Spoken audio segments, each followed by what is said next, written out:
At that time, the disciples came to Jesus and said, "Who then is greatest in the kingdom of heaven?" And he called a child to himself and set him before them, and said, "Truly I say to you, unless you are converted and become like children, you will never enter the kingdom of heaven. Whoever therefore will humble himself as this child, he is the greatest in the kingdom of heaven. And whoever receives one such child in my name, receives me, but whoever causes one of these little ones who believe in me to stumble, it is better for him that a heavy millstone be hung around his neck, and that he be drowned in the depth of the sea. Woe to the world because of its stumbling blocks! For it is inevitable that stumbling blocks come, nevertheless, woe to that man through whom the stumbling block comes. And if your hand or your foot causes you to stumble, cut it off and throw it from you. It is better for you to enter life crippled or lame, than, having 2 hands or 2 feet, to be cast into the eternal fire. And if your eye causes you to stumble, tear it out and throw it from you. It is better for you to enter life with 1 eye, than, having 2 eyes, to be cast into the fiery hell. See that you do not despise one of these little ones, for I say to you that their angels in heaven continually see the face of my Father who is in heaven.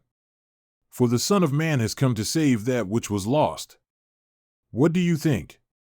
If any man has 100 sheep, and one of them has gone astray, does he not leave the 99 on the mountains and go and search for the one that is straying? And if it turns out that he finds it, truly I say to you, he rejoices over it more than over the 99 which have not gone astray. In this way, it is not the will of your Father who is in heaven that one of these little ones perish.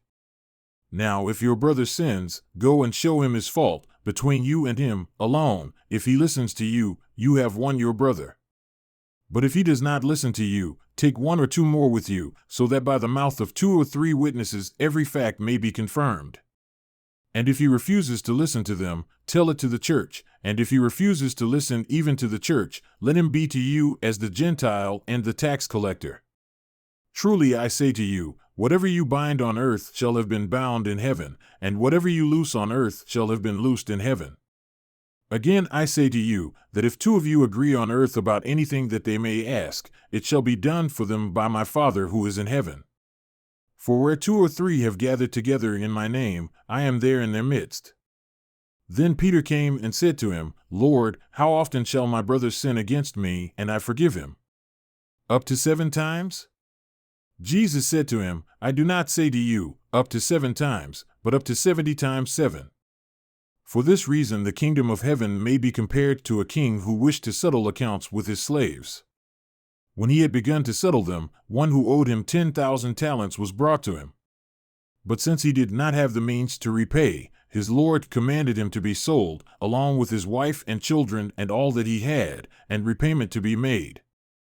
Therefore, the slave fell to the ground and was prostrating himself before him, saying, Have patience with me and I will repay you everything.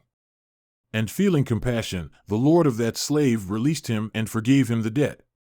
But that slave went out and found one of his fellow slaves who owed him 100 denarii, and he seized him and began to choke him, saying, Pay back what you owe.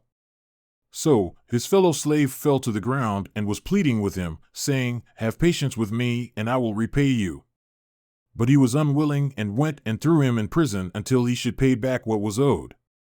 So, when his fellow slaves saw what had happened, they were deeply grieved and came and reported to their lord all that had happened. Then summoning him, his lord said to him, You wicked slave, I forgave you all that debt because you pleaded with me. Should you not also have had mercy on your fellow slave, in the same way that I had mercy on you?